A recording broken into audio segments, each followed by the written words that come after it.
ஐந்து கரத்தனை ஆணை முகத்தனை எந்தின் இளம்பிறை ஒரு மெய்ச்சனை நந்தி மகந்தனை ஞான பொழிந்தனை குந்தையில் வைத்தடி போற்றுகின்றேனே நாளின் செய்யும் மனிதானின் செய்யும் என்னை நாடி வந்த கோவலின் செய்யும் கொடுங்கூற்று என் செய்யும் குமரேச திரு தாளும் சிலம்பும் சதங்கையும் தண்டையும் செண்முகமும் தோளும் கடம்பும் எனக்கு முன்னே வந்து தோன்றினே சர்வமங்கல மங்கல்யே சிவ சர்வர்த்த சாதிகே சரண்யே திரியம்பிரிகே கௌரி நாராயணி நமோஸ்துதே ஞானம் நந்தவனம் தேவம் நிர்மலம் ஸ்படிகாக்கிருத்தியம் மதாரம் சர்வ வித்யா நாமய கிரீவம் உபாசனகே. வணக்கம். ஒருவருடைய ஜாதகத்திலே சூரியன் நல்ல நிலைமையிலே இருந்தால் அந்த ஜாதகர் அரசியல் வாழ்க்கையில் ஆனாலும் அல்லது அரசு அதிகாரியாக அரசாங்க வேலையில் இருப்பதும் அரசு அதிகாரியாக இருப்பதும் அவருடைய ஜாதகத்திலே சூரியன் எந்த நிலைமையிலே இருக்கிறார் என்பதை ஆராய்ந்தாலே அந்த ஜாதகர் எப்படி இருக்கிறார் என்பதை மிக எளிதிலே நாம் கண்டுபிடித்து விடலாம். அதாவது இந்த ஒரு பதிவு யாருடைய ஜாதகமும் அல்ல. மறுபடியும் சொல்றேன், தனிப்பட்ட நபரின் ஜாதகம் அல்ல. இது ஒரு பொதுவான கோச்சாரத்தில் வரக்கூடிய கிரக நிலைகளின் ஆய்வுகளே. ஏன்னா என் ஜாதகம் தான் இது அப்படின்ற மாதிரிலாம் தயவுசெய்து யாரும் நினைக்காதீங்க. பொதுவான அந்த தேதியில் வரக்கூடிய ஜாதகம் கோச்சாரம் அப்படின்னு சொல்லலாம். எதனால சொல்ல வரேன்னா பின் விளைவுகள் வராமல் இருக்கணும் அப்படின்றதுக்காக. அப்போ ஒரு சிறந்த அரசியல்வாதியாக இருக்கிறார் என்றாலும் அரசு அதிகாரியாக இருக்கிறார் என்றாலும் அவருடைய வாழ்க்கை நடைமுறையிலே சில சிக்கல்கள் வந்துவிடும். அதிகாரிகள் என்ன பண்ணுவாங்க, இடம் விட்டு இடம் மாறுவாங்க, இல்லைன்னா வேலை போகிற நிலைமையில கூட சில பேருக்கு வந்துடும். யாரு? அரசு அதிகாரி சம்பந்தப்பட்ட விஷயம். அரசியல்வாதி சம்பந்தப்பட்ட விஷயம் என்ன ஆகுனா, நல்ல நிலைமையில இருப்பாங்க, சீட்டை பிடிங்கிடுவாங்க. ஏதோ ஒரு காரணம் காட்டி அவருக்கு எதுவுமே எந்த கட்சியில் இருக்காரோ எந்த இதுல இருக்காரோ அவர் எது வேணாலும் இருக்கலாம், அது நீடிக்காமல் போய்விடும். அப்போ மூளைக்கு வேலை வந்துடும், டென்ஷன் ஜாஸ்தி ஆயிடும், இடி விடுற மாதிரி ஒரு சம்பவம் அந்த அரசியல்வாதிக்கு நடந்துடும். இப்படி ஒரு நிலைமை அரசு அதிகாரி ஆனாலும் அரசியல்வாதி ஆனாலும் இடிவிடும் நேரம், அந்த காலம் எந்த நாட்களிலே வரும் அப்படின்ற ஒரு கேள்வி. அது எப்படி ஜாதகத்திலே ஆராய்வது அப்படின்ற ஒரு விஷயம் பார்ப்போம். அதாவது அந்த ஒரு காரகம் யாரு? அரசியல்வாதி அல்லது அரசு அதிகாரி. அந்த காரகம் சூரியன் தான். அப்போ ஒருவருடைய ஜனனகால ஜாதகத்திலே உள்ள சூரியனுக்கு கோச்சாரத்தில் வரும் கிரகங்களில் ராகு பகவான் எந்த நிலைமையிலே இருக்கிறார் வருகிறார். 1.5 வருஷத்துக்கு ஒரு முறை இடம் விட்டு இடம், ராசி விட்டு ராசி மாறுவாரு. அதுல மேற்கூறிய விஷயங்கள் பாதிக்கும். அந்த பாதிப்பு எப்படி நடக்கும்? கேள்வி இதுதான். அப்போ எத்தனையோ வழிமுறைகள் இருந்தாலும் சிறிய சூட்சமமாக இதை நாம் மிக எளிதிலே கண்டுபிடித்து விடலாம். இவருக்கு இன்னாருக்கு இந்த தொந்தரவு வரும் அப்படின்னு நம்ம கிட்ட வர வாடிக்கையாளர்கிட்ட நம்ம சொல்லிடலாம். இப்படிதான் இருக்குப்பா, கொஞ்சம் எச்சரிக்கையாக இருந்துக்கார் அப்படின்னு கூட சொல்லலாம். அப்போ இந்த வருடம் 2026 ஆண்டு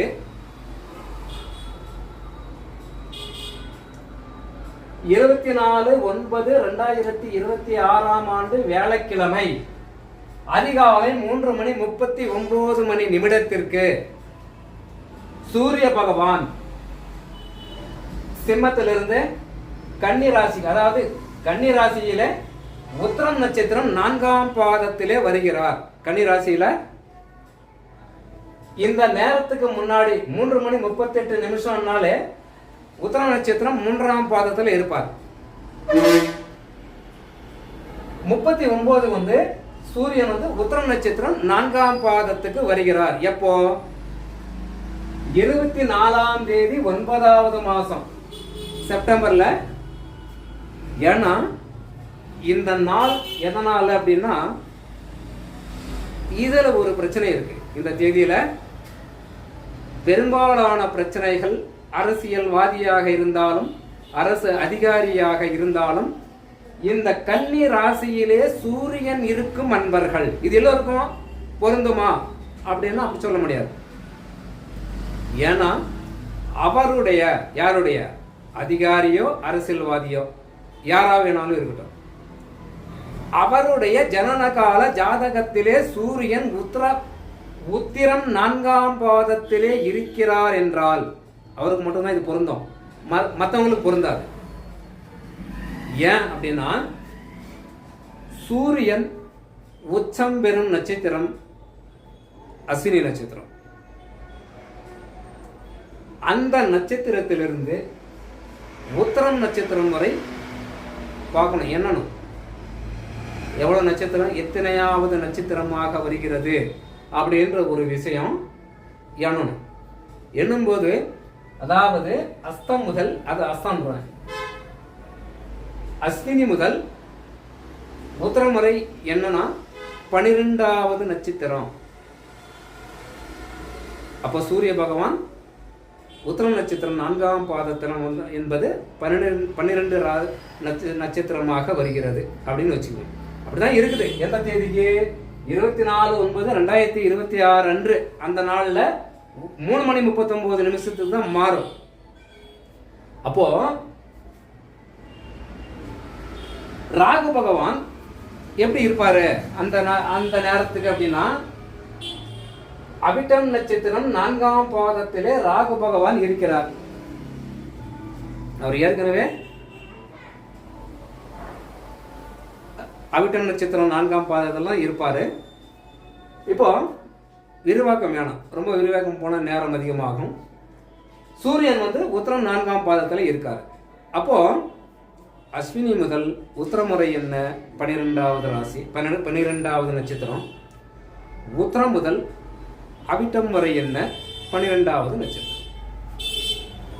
அப்போ இந்த சூரியன் உச்சம் பெறும் நிலைமை சூட்சமம் தான். இது உன்னிப்பா கவனிச்சதான் புரியும். சூட்சமம் உச்சம் பெறும், சூரியன் உச்சம் பெறும் நிலைமை உத்திரம் 4ஆம் பாதத்திலே இருக்கிறது. அப்படிதான் நாம் எடுத்துக்கணும். அப்போ அதிலிருந்து எண்ணும் போது இந்த 12வது நட்சத்திரமாக அவிட்டம் நட்சத்திரம் 4ஆம் பாதம் வருகின்றதென்றால் இந்த ராகுவுக்கும் சூரியனுக்கும் பரம எதிரிகள் அப்படின்னா, இவருக்கும் அவருக்கும் ஆகாது, பிரச்சனைகள் அதிகமாக ஏற்படுத்துறோம். யாரு? ராகு பகவான் ஏற்படுத்திடுவாரு அப்படின்னு சொல்லலாம். அப்ப சூரியனுக்கு பகை. சூரியன்னா யாரு? சூரியனுடைய காரக தத்துவங்கள் அனைத்துமே இந்த ராகு பகவான் கெடுத்து விடுவார் அப்படின்னு சொல்லலாம். அதாவது காரகங்கள் நிறைய இருக்கு, நாம் 1-2 சொல்லுவோம் போதும். அதுல இந்த அரசு சம்பந்தப்பட்ட விஷயம், அரசியல் சம்பந்தப்பட்ட விஷயம், மூத்த மகன் சம்பந்தப்பட்ட விஷயம். ஏன்னா மூத்த மகனும் சூரியனை தான் வராது, 3 போதும். அப்போ இந்த சூரியன் இந்த 3:39 முதல் மாறும்போது அபிட்டம் நட்சத்திரம் கனெக்ட் ஆகிடுது. 12 நட்சத்திரமாக வரும்போது அது கனெக்ட் ஆகிடுது. அப்போ ராகுவனுடைய வேலைகள் அதிகரிக்கும். அப்படின்னா அந்த சூரியனுடைய காரக தத்துவங்கள் அனைத்துமே பாதிக்கப்படும் அப்படின்னு சொல்லலாம். அப்போ நல்ல முறையில் தொழில் போய்கிட்டு இருக்கோம், வேலை போய்கிட்டு இருக்கோம், அரசியல் சம்பந்தப்பட்ட விஷயமா இருந்தாலும் அவர் மேலே எந்த கண்ணும் இல்லாமல் போய்கிட்டு இருக்கோம். திடீர்னு இந்த நேரம் இந்த 3:39 24ஆம் தேதி 9வது மாதம் 2026ஆம் ஆண்டு இந்த வருஷத்துல இந்த நேரம் முதல் 50 மணி நேரம் வரைக்கும் இந்த சூரியன் உத்தர நட்சத்திரம் 4ஆம் பாதத்திலிருந்து அவிட்டம் 4ஆம் பாதம் வரை இந்த ராகுவின் பார்வை, ராகுவின் செயல்கள், பார்வைன்னா அது வேற விஷயம், போவோம், அது வேணாம் சொல்றேன். ராகுவின் நேரடி தொடர்புகள் இந்த உத்தர நட்சத்திரம் 4ஆம் பாதத்தை பாதிக்கும். அப்ப என்ன ஆகும்? சில பேர் சொல்லலாம், ஒரு வருஷம் இருக்கு அரசியல், அதாவது அரசு அதிகாரியா இருந்தா ஒரு 2 வருஷம் இருக்குங்க, இல்லை ஒரு 5 வருஷம் இருக்குங்க, இல்லை அடுத்த ஒரு 3 மாசம் இருக்குங்க, ஏதோ ஒரு குறிப்பிட்ட நாட்கள் ரிட்டையர்ட் ஆகுது. அந்த ஒரு ஸ்டேஜில் கூட சில பேர் இருப்பாங்க. அப்போ என்ன ஆகும்? ஏதோ ஒரு விஷயத்துல சிக்கலில் மாட்டிக்கொள்வார்கள், சஸ்பெண்ட் ஆகிடுவாங்க, வேலை விட்டு தூக்கிடுவாங்க. அந்த மாதிரி ஒரு சுச்சுவேஷன் கூட வந்துடும். அல்லது இடம் விட்டு இடம் மாறுவது, இது போன்ற சம்பவங்கள் அவருக்கு நடக்கும். யாருக்கு? கன்னி ராசியில சூரியன் உள்ள அன்பர்களுக்கு மட்டும்தான் இது பொருந்தும், எல்லோருக்கும் பொருந்தாது. அதுவும் குறிப்பிட்டு சொல்றேன். அப்போ இல்ல, நான் உத்தர நட்சத்திரம் 4ஆம் பாதத்துல தான் எனக்கு சூரியன் இருக்காரு, இந்த ஜோசியர் சொல்றது எதுவுமே சரியில்லை, நான் எல்லாம் நல்லா தான் இருக்கிறேன் அப்படின்னு சொன்னா என்ன ஆகும் அப்படின்னா, தன்னுடைய வாரிசுகளில் முதல் மூத்த மகனோ மகன்தான் மெயின், மூத்த மகனின் மேல் அவர் கையை வைத்து விடுவார். அதிகாரியா இருந்தாலும் அரசியல்வாதியாக இருந்தாலும், ஆமா இது ஓகே ஓரளவுக்கு ஒத்து போகுது, அவர் ஏற்கனவே சொல்லி இருந்தாரு நான் கவனிக்கல, இப்ப அது உண்மைதான் அப்படின்னும் போது அப்படி நினைப்பாங்க. இவர் சொன்னது ஒன்றும் பலிக்கல அப்படின்னா மூத்த மகனின் மேல் கையை வைத்து விடுவார். விபத்துகள் சம்பந்தப்பட்ட விஷயம், படிப்பு சம்பந்தப்பட்ட விஷயம், அல்லது தொழில் சம்பந்தப்பட்ட விஷயம், எந்த விஷயமானாலும் அந்த மூத்த மகனையும் அது பாதிக்கும் அப்படின்னு சொல்லலாம். எது வரைக்கும் அப்படின்னா, இந்த 24ஆம் தேதி 9வது மாசம் 2026 வியாழக்கிழமை 3:39 முதல் 50 மணி நேரம் அப்படின்னா,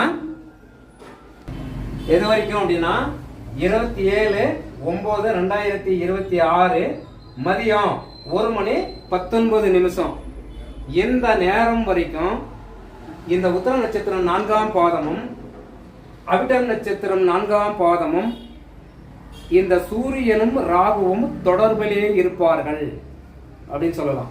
இவங்க 2 பேரும் தொடர்பிலே இருப்பார்கள்.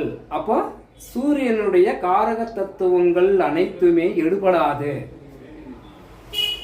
ஏன்னா சிக்கலில் வரும்போது இவங்க கைவிட்டுருவாங்க. யாரு? அதிகாரியா இருந்தாலும் அரசியல்வாதியா இருந்தாலும் எடுபடாது. ஏன்னா ராகு அந்த ஒரு நிலைமையை இது ஏற்படுத்தி விடுவார் அப்படின்னு சொல்லலாம். இது ஒரு சிறிய சூட்சமம் தான். இது எனது குருமார்கள் சொல்லி இருக்குது. இதை இந்த ஒரு நிலைமை அப்பப்போ சூரியன் அப்படின்னா சந்திரனுக்கும் இதே மாதிரி தான் அவர் பார்க்கணும். எல்லாம் அந்த 9 கிரகங்களுக்கு 6 கிரகங்கள் 7 கிரகங்களுக்கும் சூரியன், அதாவது ராகுவும் கேதுவும் விட்டுருங்க, ராகுவும் கேதுவும் விட்டுட்டு மீதி இருக்கிற 7 கிரகங்களுக்கும் இதே மாதிரி பார்த்தீங்கன்னா அந்தந்த காரக தத்துவங்கள் அனைத்துமே இந்த ராகு பகவான் கெடுத்துருவார். அதாவது நல்ல ஒரு விஷயங்களோ நிறைவேற விடமாட்டார், பிரச்சனைகளை ஏற்படுத்தி விடுவார் அப்படின்னு சொல்லலாம். இப்போ இந்த சூரியனை வைத்து மட்டும்தான் இந்த ஒரு பதிவு.